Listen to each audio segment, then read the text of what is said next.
আপনাদের জন্য নিয়ে এলাম চিলেকোঠা থেকে কে উকি দিচ্ছে।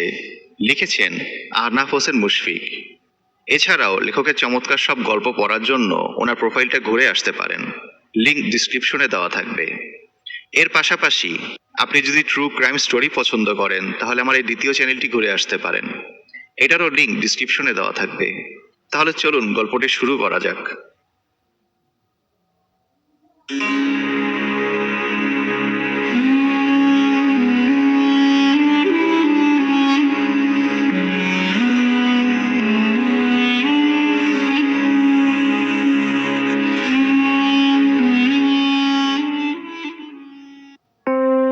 আচ্ছা দোস্ত, তোদের বাড়ির ওই চিলেকোঠায় কে থাকে বলতো একটু?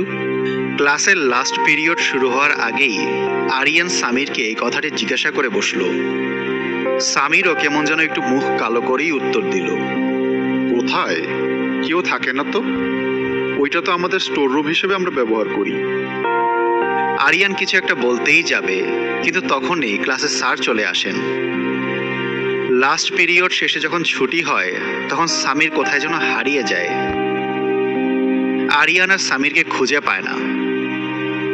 আরিয়ান বাসায় এসে তার পড়ার টেবিলে বসে। তার পড়ার টেবিলের সামনেই জানালা। আরিয়ান পর্দাটা সরিয়ে জানালাটা খুলে রুমে আলো বাতাস ঢোকার জন্য। সে ইংরেজি বইটা খুলে বিড়বিড় করে পড়তে থাকে, কিন্তু ওর চোখ যেন সামনের এক বাড়ির ছাদের দিকে আটকে রয়। ওটাই সামিরদের বাড়ি। আপনাদের অনুমান করার জন্য বলি, আমাদের এলাকাটা হচ্ছে পুরান ঢাকার একদম সাইডের একটি এলাকা। পুরান ঢাকার বাসাগুলো তো এমনিতেই দেখতে পুরনো এবং একটার সাথে আরেকটা লাগানো থাকে, কিন্তু আমাদের এলাকার বাড়িগুলো একটু ভিন্ন। প্রত্যেকটা বাড়ি 5 থেকে 6 তলা করে এবং একটু বেশিই পুরনো, এবং একটি বাড়ি আরেকটি বাড়ি থেকে বেশ দূরে দূরে অবস্থিত। মজার ব্যাপার হচ্ছে, আমাদের এলাকায় আসলে আপনি কোনো গাড়ি অথবা অন্য কোনো যান্ত্রিক জিনিসের আওয়াজ শুনতে পাবেন না। আর একটা অদ্ভুত বিষয় হচ্ছে, আমাদের এলাকায় কোনো ধরনের ল্যাম্পপোস্ট নেই, যার ফলে রাতের বেলা একদম ঘুটঘুটে অন্ধকার হয়ে যায়। আমরা এই বাসায় আছি আজকে 8 বছর ধরে। সামিরের সাথে আমার বন্ধুত্বের বয়সও 8 বছর। আজকে এতগুলো বছর কেটে যাওয়ার পরেও আমি কেন যেন সামিরকে ভালোভাবে চিনতেই পারিনি। ও কেমন যেন প্রত্যেকটা কথাই গোপন করার চেষ্টা করে, হাসাহাসি তো করেই না বলতে গেলে। যা হোক, ঘটনাটা আজ থেকে প্রায় 10-12 দিন আগের। আমরা 6 জন বন্ধু মিলে একটু খিচুড়ি খাওয়ার প্ল্যান করেছিলাম। সামিরদের বাসার ছাদটা একটু বড় ছিল দেখে আমরা ওর বাসার ছাদটাকেই বেছে নেই, কিন্তু কেন যেন ও প্রথম প্রথম আমাদের আসতে দিতে রাজি হচ্ছিল না। আমরা এটাকে স্বাভাবিকভাবেই নেই, কারণ ও সব সময় সব বিষয় এমন করে। অবশেষে ওকে অনেক জোরাজুরি করে আমরা ওর বাসার ছাদে যাই। আমরা আসলে কেউই খিচুড়ি রান্না পারতাম না, তাও কোনো রকম ভাবে চালিয়ে দিচ্ছিলাম। ও মাঝখানে আপনাদের আরেকটা কথা বলে নেই, সামিরের বাবা মা কেউই নেই। ও ওর খালামণির কাছে থাকে, আর এই বাসাটাও তার খালামণির। তো আমরা রান্না করতে করতে এক পর্যায়ে আমাদের একটু লবণের দরকার হয়। নিচে সামিরদের বাসায়ও লবণ ছিল না, এমনকি সেই দিন ওর খালামণিরাও বাসায় ছিল না। এখন রীতিমতো বাধ্য হয়ে লবণ কিনে আনা লাগবে। সামিরদের বাড়ি থেকে মুদির দোকান একটু দূরে ছিল, আর তখন রাত অনেক হয়ে গিয়েছিল, প্রায় 11টার মতো। তাই কেউ লবণ আনতে যেতে চাচ্ছিল না। আমি আগেই বলেছিলাম যে রাত হলে আমাদের এলাকাটা একদম অন্ধকার হয়ে যায়। তার মধ্যে আমরা সবাই স্কুল ছাত্র, তাই আমি অনেক বুঝিয়ে 4 জনকে পাঠাই লবণ আনতে। আমি রান্না করছিলাম, না হলে আমি নিজেই যেতাম। সামিরও গিয়েছিল ওদের সাথে। আমি আর আমার আরেক বন্ধু তানজিম ছাদে বসে খিচুড়ি বানাচ্ছিলাম। তানজিম লাউডস্পিকারে গান ছেড়ে ঝড়ো হওয়ার ফিল নিচ্ছিল।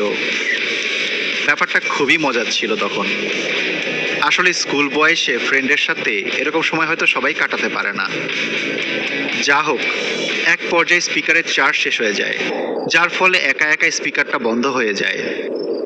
এতক্ষণ স্পিকারে গান চলছিল দেখে আমাদের ভালো লাগছিল, আমরা মজা করছিলাম। কিন্তু গানটা বন্ধ হয়ে যাওয়ার পরেই কেমন যেন একটা নিস্তব্ধতা দেখা দিল চারিদিকে। কোনো বাসায় লাইট জ্বলছে না, সবাই ঘুমিয়ে পড়েছে। আমি আপনাদের আগেই বলেছি, আমরা স্কুল ছাত্র। অল্প কিছুতেই আমাদের ভয় লাগে। কিন্তু সেই দিনের পরিস্থিতিটা এমন ছিল যে যে কেউই সেখানে ভয় পেত। ভয়ের মুহূর্তটা কাটিয়ে তোলার জন্য আমিও তানজিম গল্প করছিলাম। সামিরদের ছাদ ছিল অনেক বড়, আর আমরা ছাদের একটা কোণায় বসে রান্না করছিলাম। আমাদের এই দিক থেকে ছাদের বড় অংশটা দেখা যায় না, একটু সামনে গিয়ে দেখতে হয়। কিছুক্ষণ পর তানজিম বসা থেকে উঠে একটু হাঁটাহাঁটি শুরু করলো। হট করেই ও যখন ছাদের বড় অংশটার দিকে তাকালো, তখনই বলল, দোস্ত, এত রাতে ওই মেয়ে দুইটা এখানে কি করে? কথাটা শোনার সাথে সাথেই কেমন যেন একটা অস্বস্তিকর বিষয় অনুভব করলাম। আমিও উঠে একটু উকি মেরে দেখলাম। হ্যাঁ, এখানে আসলেই দুটি মেয়ে আছে, কিন্তু তারা একদম স্বাভাবিক। তারা অপর পাশ থেকে আমাদেরকে দেখছিল। আমাদেরকে দেখে একজন আরেকজনকে কি যেন বলছিল। ব্যাপারটা আমি স্বাভাবিকভাবেই নিলাম, কারণ অনেক সময় রাতে ঘুমাতে ভালো না লাগলে আমিও ছাদে যাই। আমি স্বাভাবিকভাবে নিলেই যদি ব্যাপারটা স্বাভাবিক হয়ে যেত তাহলে তো ভালোই হতো, কিন্তু এটা মোটেও স্বাভাবিক কোনো বিষয় ছিল না।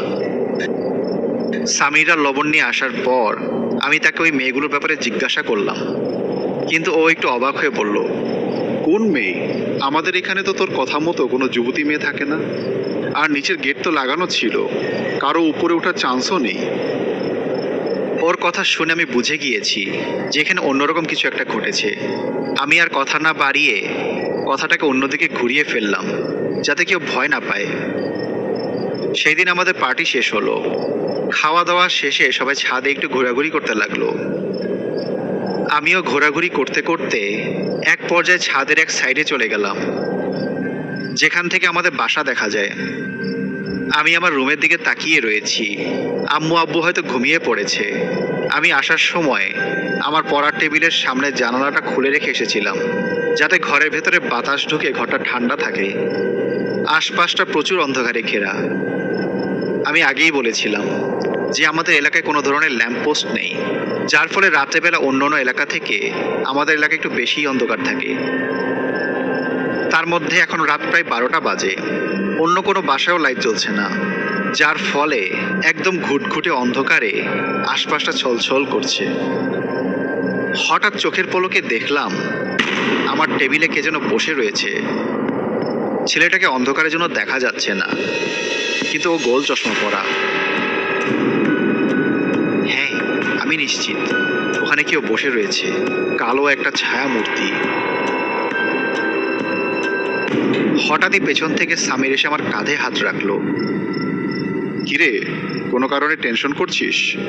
না, তেমন কিছুই না, এটুকু বলতে গিয়েই থেমে গেলাম। সামিরের চোখে গোল চশমা। ও চশমা পেল কোথা থেকে?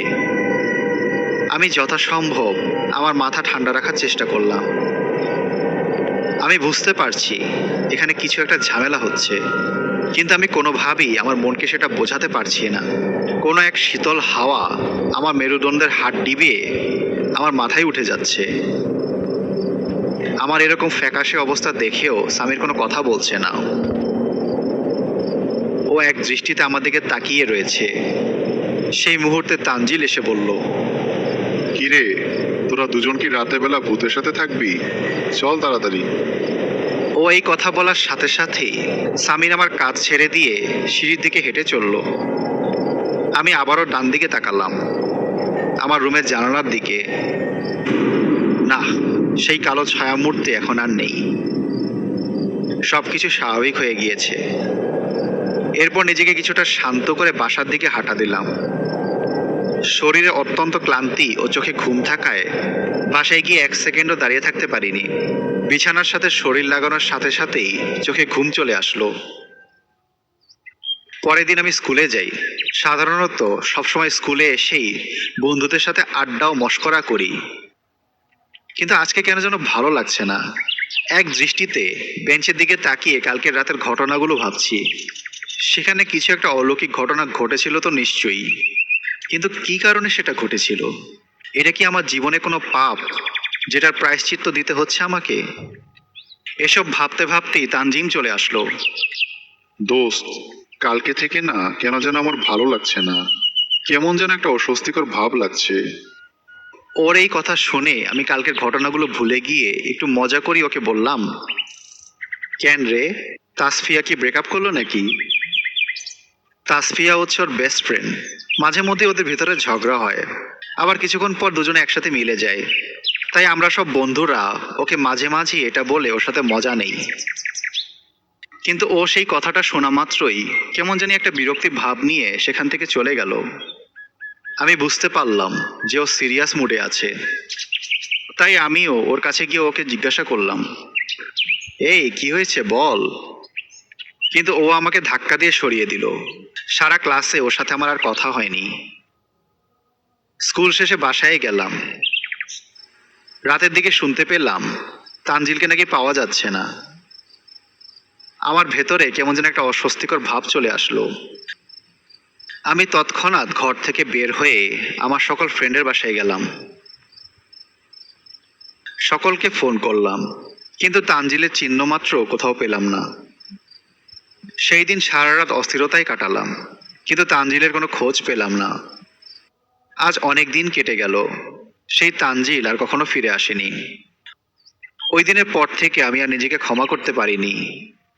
সেদিন যদি আমি তানজিমের কথা উপেক্ষা না করতাম, তাহলে আমি জানতে পারতাম ও কি ডিপ্রেশনের মধ্যে ভুগছিল। আজকে সামির দেশের বাইরে চলে যাবে, আমি সামিরদের বাসায় বসে রয়েছি।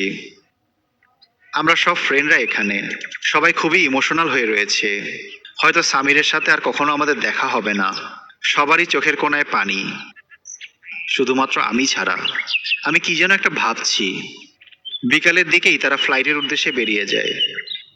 রাতের বেলা আমি পড়তে বসেছিলাম, কিন্তু বইয়ের থেকে বেশি বারবার আমার চোখ যাচ্ছিল সামিরদের বাড়ির দিকে। বাড়িটাকে এখন দেখতে কেমন কেমন যেন লাগছে। বলতে গেলে বাড়িটা পরিত্যক্ত হয়ে গিয়েছে এখন। কি অদ্ভুত লাগছে দেখতে। মাঝখানে 3 বছর পেরিয়ে যায়। আমারও এইচএসসি পরীক্ষা শেষ। বাসায় ছুটি কাটাচ্ছিলাম। সেই একই টেবিলে বসে সামিরদের বাসার দিকে তাকিয়েছিলাম। ওদের বাসায় এখন কেউ থাকে না। ওরা ওইখান থেকে চলে যাওয়ার পর ধরতে গেলে বাসাটা পরিত্যক্ত হয়ে গিয়েছে। আমাদের এলাকার প্রায় সবগুলো বাসারই মেয়াদ শেষ, এবং সরকার এখানে নতুন একটি প্রকল্প করার সিদ্ধান্ত নিয়েছে। তাই আমাদেরকে এই বাড়ির প্রাপ্য অর্থ বুঝিয়ে দিয়ে বাড়ি ছাড়ার নির্দেশ দিয়েছে। আমরাও কিছুদিনের ভেতরে বাড়িগুলো ছেড়ে দেব। স্বামীর বাইরে চলে যাওয়ার পর ওর সাথে কথা হয়নি আমার। ফোনের মাধ্যমে কোনো ধরনের যোগাযোগ হয়নি। রাত আনুমানিক 9টা বাজে। আমি তাকিয়ে রয়েছি ওদের বাসার দিকে। হট করে দেখলাম ওর বাসায় বেগুনি রঙের জামা পরে কেউ একজন বারান্দা থেকে রুমে চলে গেল। আমার আচমকা মনে পড়ল সেই দিন তানজিমও একটি বেগুনি জামা পরেছিল। তাড়াহুড়ো করে বাসা থেকে কাউকে না বলেই বেরিয়ে যাই সামিরদের পরিত্যক্ত বাসার উদ্দেশ্যে। কাঠের দরজাটা ঠেলা দিতেই দরজাটা ভেঙে যায়। আমিও চুপি চুপি পায়ে ভেতরে ঢুকি। আস্তে আস্তে দোতলায় যাই, যেখানে আমি সেই ছেলেটিকে দেখেছিলাম। হট করেই আমার চোখ আমাদের বাসার জানালার দিকে পড়ে। আবারও সেই 3 বছর আগের দেখা সেই ছায়ামূর্তি। হ্যাঁ, সেই একই রকম গোল চশমা পরা আমার টেবিলে বসে রয়েছে। তৎক্ষণাৎ অনুভব করলাম এই বাড়ির সিঁড়ির মধ্যে কেউ দাঁড়িয়ে রয়েছে। আমি ডান দিকে তাকানোর সাথে সাথেই ও সিঁড়ি দিয়ে উপরে উঠে গেল।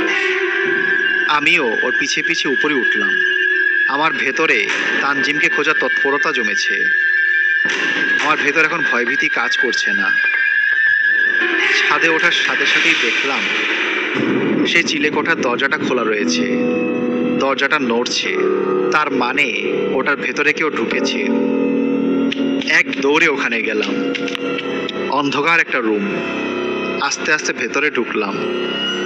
এরপর আমি যা দেখলাম তা হয়তো আমার জীবনে একটি ইতিহাস হয়ে থাকবে। রুমটির মাঝখানে একটি চেয়ারের মধ্যে একটি মানুষের কঙ্কাল বাঁধা অবস্থায় রাখা। দেখেই বোঝা যাচ্ছে এই মানুষটিকে ইচ্ছাকৃতভাবে চেয়ারের সাথে বেঁধে রেখে এই রুমে আটকে রাখা হয়েছিল। তাহলে কি এই কারণেই সামির আমাদের এই রুম সম্পর্কে কিছু বলতো না?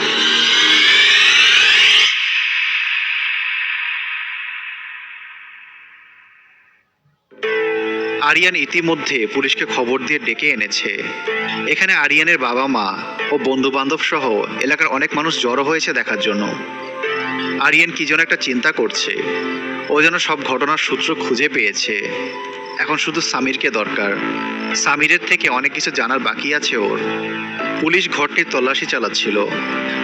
তখনই একজন কনস্টেবল একটা ছবি হাতে করে নিয়ে এসে আরিয়ানকে জিজ্ঞাসা করে। এটাই কি সামির? আরিয়ান একটু কাছে গিয়ে ছবিটা হাতে নিয়ে পরিষ্কার করতে করতে ছবিটাকে যখন উল্টালো, তখনই সে খেয়াল করলো ছবিটার পেছনে লেখা সিন্স 1877। এটা দেখার পর আরিয়ানের মুখটা কেমন যেন ফ্যাকাশে হয়ে গেল। কি হয়েছে? এটাই কি সামির? জি স্যার। এই বলে আরিয়ান বাসায় চলে আসে। আজ অনেক বছর চলে গিয়েছে, কিন্তু আজ আমিও সেই রহস্যের সমাধান করতে পারিনি। কে ছিল সামির? কেন আজ থেকে প্রায় 200-250 বছর আগে তার ছবি সংরক্ষণ করে রাখা হয়েছিল? এবং কেই বা ছিল চিলেকোঠায় বন্দি থাকা সেই ব্যক্তিটি? এই রহস্যের কি কোনো সমাধান হবে? জানি না, হলেও হতে পারে।